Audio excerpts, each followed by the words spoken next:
नाव घ्यायचा कार्यक्रम आहे का? त्यात प्रश्न विचार, वाक्याच्या शेवटी काय येतोय? बघा उदाहरण, तू कुठे गेला होतास? वाक्याच्या श्यामला आवाज दिला, हा ये श्याम इकडे जा पाणी घेऊन ये. गेला श्याम, आणला होता प्लस पाणी सारखंच पाणी आणलं होतं मास्तर आम्हाला. बरोबर आहे. अजून पक्षी कुठले कुठले? गाय, मोर आहे, बगळा, खेकडा, दोन छोटी वाक्य उभयानवी अव्ययनी जोडतात तेव्हा त्या ठिकाणी काय वापरायचं आहे? अर्धविराम वापरायचं. काय वापरायचं? अर्धविराम. गड आला पण सिंह गेला. गड आला हे पहिलं वाक्य बाळांनो, बरोबर आहे की नाही? पहिलं वाक्य. आणि सिंह गेला हे दुसरं वाक्य आहे की नाही? पण सिंह गेला. गड आला, आल्यानंतर काय घेतलं आपण? अर्धविराम. पुढचं वाक्य काय? पण सिंह गेला.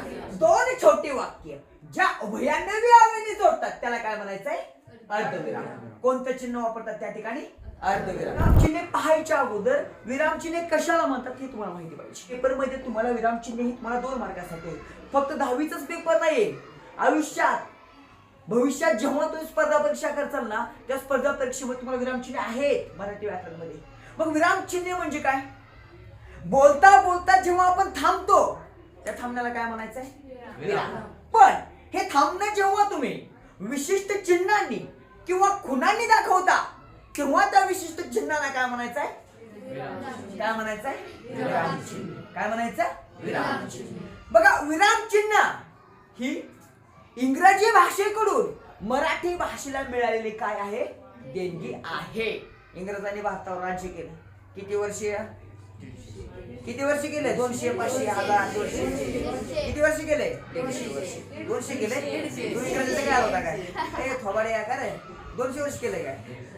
कुठं होता तू? होता का काय इंग्रजीच्या काळात तू? 200 वर्ष? हा 150 वर्ष केले. वर्ष नाही, 150 केले, 150 केले. 150 वर्षातच कंटाळा आला आपल्याला त्यांचा. जाताना आपल्या ती विराम चिन्ह देऊन गेली. कोणी? इंग्रजी भाषेकडून मराठीला मिळालेली देणगी आहे विराम चिन्ह. मग तुम्हाला मी नाव सांगितलं, ते नाव काय होतं? Major Candy. Major Candy. Major कॅन्डीनं पहिल्यांदा त्या ठिकाणी काय केले? विराम चिन्ह मराठीमध्ये वापरले. कुणी वापरलेत? Major candy. हे लक्षात ठेवा बाळांनो. हे तुमच्या पुस्तकात नाही असते 100 रुपयाच्या. नाही पुस्तकात तुमच्या. कुठे बी शोधा भेटणार नाही मेजर कॅन्डी. म्हणजे मेजर कॅन्डी नाही भेटणार, तो वाक्यच नाही भेटणार. हे फक्त मीच तुम्हाला शोधून त्या ठिकाणी सांगितलेलं आहे. मेजर कॅन्डीनं पहिल्यांदा मराठी भाषेमध्ये विराम चिन्हाचा काय केलाय? वापर केलेला आहे. चला बघा, हे विराम चिन्ह किती आहे ते कोण? 9.